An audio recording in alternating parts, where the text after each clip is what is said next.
Hello दोस्तों, मैं अविनाश चौधरी आप सभी का आपके अपने चैनल जीएस पावर में स्वागत करता हूं। साथियों, गुस्सा तो बहुत है लेकिन फिर भी अपने आप को बचा रहा था कि इन चीज़ों में ना डालो और थोड़ा सा बच रहा था इन चीज़ों पे बोलने के लिए, क्योंकि बहुत सारी चीज़ें क्लियर नहीं थी। सच बताओ तो इतना टाइम भी नहीं मिल पा रहा था कि पूरी नोटिफिकेशन को पढ़ा जाए और चीज़ों को समझा जाए। लेकिन अब थोड़ी बहुत चीज़ें समझ में आ रही हैं। जो जैसे चीज़ें हो रही हैं, इतना तो कहा जा सकता है कि वो बहुत गलत हो रहा है, चाहे वो स्टूडेंट के नज़रिए से देखा जाए या सरकार के नज़रिए से या बोर्ड के नज़रिए से। मैं आज दो तीन चीज़ें जो मेरे को समझ में आ रही हैं, वो चीज़ों आप लोगों से बांटने की कोशिश कर रहा हूँ। हो क्या रहा है दोस्त कि एक एनटीपीसी का फॉर्म आता है 2019 में स्टार्टिंग में, और करोड़ों बच्चे फॉर्म भर देते हैं। लगभग 1 करोड़ से ऊपर बच्चे फॉर्म भर देते हैं और ये सब कुछ पता होता है कि हर बच्चे ने पैसे जमा करे हैं बोर्ड के ऑफिस में। तो उनको पेपर लेना था, कायदे से उनको ले लेना चाहिए था 6 महीने के अंदर पेपर। लेकिन वो जैसे ही इलेक्शन बीतता है, वो पेपर होते होते होते होते उनको आके याद आती है दिसंबर 2020 में, यानी पूरा 2019 निकाल देते हैं, 2020 निकाल देते हैं। 2020 में लास्ट में पेपर चालू होता है और फिर कोरोना आ जाता है। सारी चीज़ें चलती है लेकिन पेपर फिर रुक जाते हैं। फिर बच्चों को आंदोलन करना पड़ता है, फिर बच्चों को ट्विटर कैंपेन करना पड़ता है और फिर बच्चे को एग्ज़ाम डेट मिलती है। फिर बच्चे पेपर देते हैं, फिर उसका आंसर की कब आएगा कुछ पता नहीं। फिर बच्चों को ट्विटर कैंपेन चलानी पड़ती है। सारे टीचर मिलके, बच्चे मिलके ट्विटर कैंपेन में पार्टिसिपेट करते हैं। और फिर होता क्या है कि हमारा आंसर की का डेट निकलता है। आंसर की नहीं आती है, उसके डेट आते हैं कि इस दिन आपके आंसर की आएगी। आंसर की आती है, फिर आंसर की के जहाँ तक 10-15 दिन बाद रिजल्ट आने चाहिए, फिर ऐसा होता है कि फिर से महीनों भर लग जाते हैं, फिर कैंपेन चलाना पड़ता है, फिर रिजल्ट नहीं आता, रिजल्ट के डेट आते हैं। बच्चे फिर तसल्ली से उस डेट का इंतज़ार करते हैं। रिजल्ट आता है और रिजल्ट में कुछ ऐसा आ जाता है कि किसी को डाइजेस्ट ही नहीं होता कि 100 नंबर के पेपर में 90 से ऊपर कट ऑफ चली जाए बहुत सारे लेवलों की। बच्चे इन चीज़ों से नाखुश थे और बच्चों के पास जो तरीका था वो अपना विरोध प्रतिरोध जो भी था वो कर रहे थे, चाहे वो ट्विटर कैंपेन चला के हुआ। फिर लगा कि इतने मिलियंस ट्वीट होने के बावजूद भी सरकार रिएक्ट नहीं कर रही है, तो उन्होंने फिजिकल प्रोटेस्ट भी दायर करवाई। बहुत जगह लाठियां खाई हैं इस ठंड में, बहुत जगह बरसातें हो रही हैं, फिर भी बच्चे परेशान होकर अपना सब कुछ छोड़ के।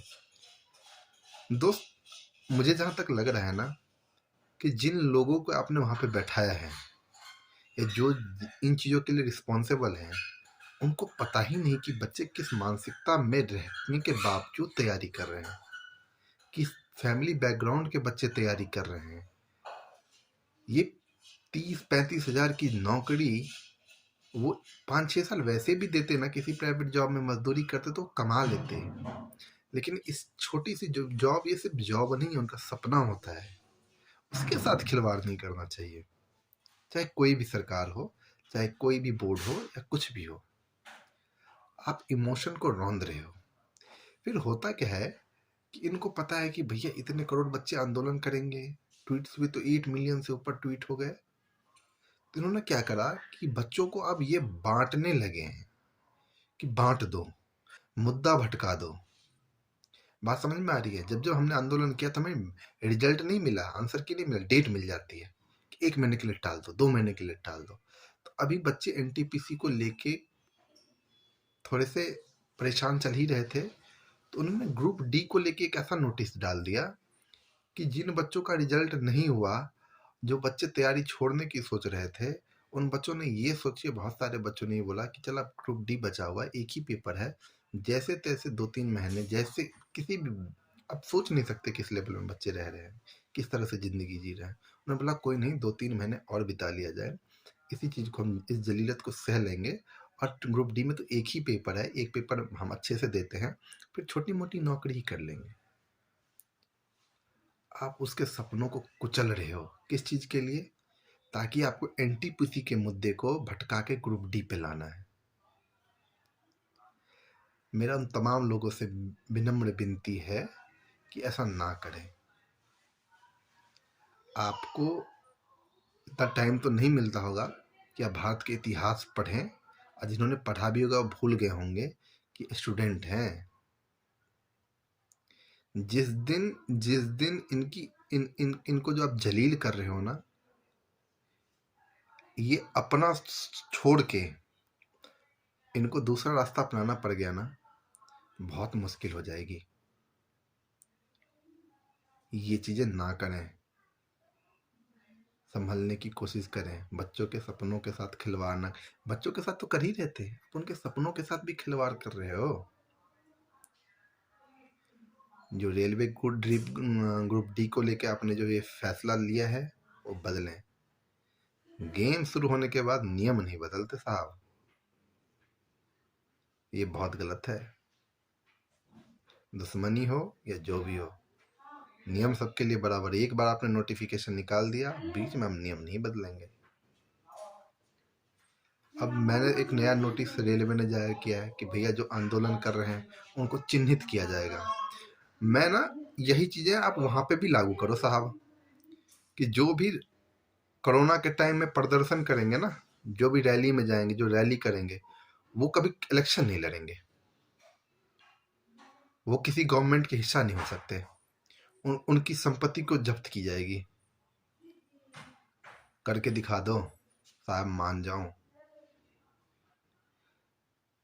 हम सब समझ रहे हैं, हम स्टूडेंट हैं, हम सब समझ रहे हैं, वक्त का इंतजार कर रहे हैं, मजबूर ना करें साहब। हाथ जोड़ के कह रहे हैं, हमें मजबूर ना करें। कुछ बच्चे अब सोच लो ना साहब कि अब ग्रुप डी 20-25 हजार की नौकरी, कौन सी नौकरी वो करेगा ना, जिसकी क्वालिफिकेशन, जिस बच्चे की ना आप मंत्री बने बैठे हो ना, आपसे ज्यादा होंगी। आप सरकार में हो ना, जिसकी क्वालिफिकेशन, वो ग्रुप डी में जो बच्चा नौकरी करेगा ना, उसकी क्वालिफिकेशन, उसकी मेरिट आपसे ज्यादा होगी।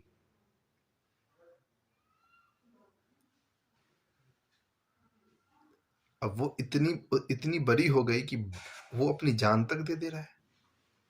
एक बच्चे के बारे में सुना कि उसने सुसाइड कर लिया। पहले साथियों, ऐसा ना करें। ये चीजें बहुत छोटी है आपकी जिंदगी से, बहुत छोटी है। ये चीजें आएंगी जाएंगी, लेकिन सबक सिखाना जरूर है। ये जो चीजें हो रही हैं वो बहुत गलत हो रही हैं। इनको एक तरीका मिल गया है कि कुछ भी आवाज इनके खिलाफ उठे तो ये उसमें फूट डाल देते हैं। तो सभी लोगों से निवेदन है कि अपना ख्याल रखें, गलत फैसले ना लें, गलत लोगों के बहकावे में ना आए। और जहां पे भी हैं, आजकल सोशल मीडिया है, आप किसी सरकार या किसी विपक्ष के बारे में घर बैठे राय बना सकते हैं ना साहब।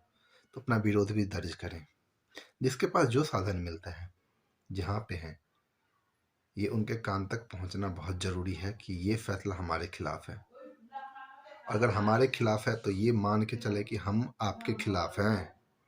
अब भैया, दो बातें, जिन बच्चों का रिजल्ट हो भी गया है, वो बच्चे इन चीजों से दूरी ना बनाएं। उनसे निवेदन है कि दूरी ना बनाएं। आज आप इनका साथ नहीं दोगे ना, तो कल कोई आपके साथ खड़ा नहीं होगा। और ऐसा नहीं है कि ये पहला रिजल्ट है, ये बहुत सारे स्टेजेस बाकी हैं। ये बहुत कुछ करेंगे, ये बहुत कुछ करेंगे। अब लिख के रख लो कि ये ना 2024 से पहले किसी को नौकरी नहीं देने वाले। ये अभी बहुत जलील करेंगे, बहुत हद तक करेंगे। इतिहास गवाह रही है। अब देख लो, जिसका बुद्धि भ्रष्ट हुआ है ना, जिस सरकार की, जिनकी नीतियों का रास्ता भटका है ना, वो आसानी से नहीं गए हैं, वो आसानी से नहीं समझे हैं। उन्होंने पहले लोगों को जलील किया है, फिर लोगों ने उनको जलील कर दिया है।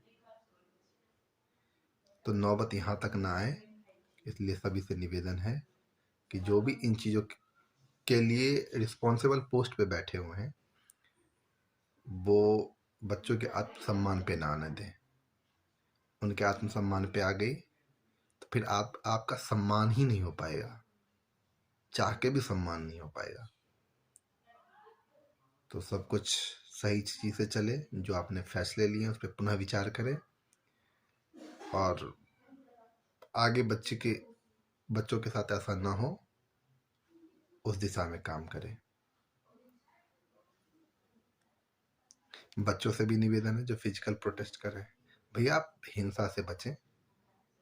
क्या होता है ना कि आपकी आड़ में बहुत लोग आएंगे जो चीज़ों के मायने बदल देते हैं, तो इन चीज़ों को थोड़ा सा अवॉइड करें। कहीं पे भी कुछ चीज़ें जो असामाजिक चीज़ें होती है वो ना होने दें। आप सबके हो, हम स्टूडेंट हम सबके हैं, हम सत्ता पक्ष के भी हैं, विपक्ष के भी हैं, जो इन चीज़ों से अलग हैं उनके भी हैं, जो इंस्टीट्यूशन है वो भी हमारे ही, हमारे जैसे ही लोग चला रहे हैं। तो जो चला रहे हैं वो तो कम से कम हमारा दर्द समझें, वो तो ऐसी नीतियां बनाए, वो तो ऐसे तरीके अपनाए, वो तो इस तरह से बिहेव करें कि हमें वो कष्ट ना हो। कल को हम में से बहुत सारे बच्चे जाके उसी इंस्टीट्यूशन में काम करेंगे। इसका क्या मतलब कि जो चीज़ें हमने फील किया है, जो चीज़ें हम झेल रहे हैं, वो आने वाले वक्त में ना झेला जाए। लेकिन क्या हो रहा है, सब कुछ बदल रही है, सरकार बदल गई, नीतियां बदल गई, सब कुछ, लेकिन तौर तरीके नहीं बदल रहे साहब। ये तो गलत है। तो इतना ही कहूँगा, ध्यान रखें अपना। बहुत बहुत धन्यवाद। ये चीज़ें सब तक पहुँचाएं, सभी लोग इसमें शामिल हों। बहुत बहुत धन्यवाद।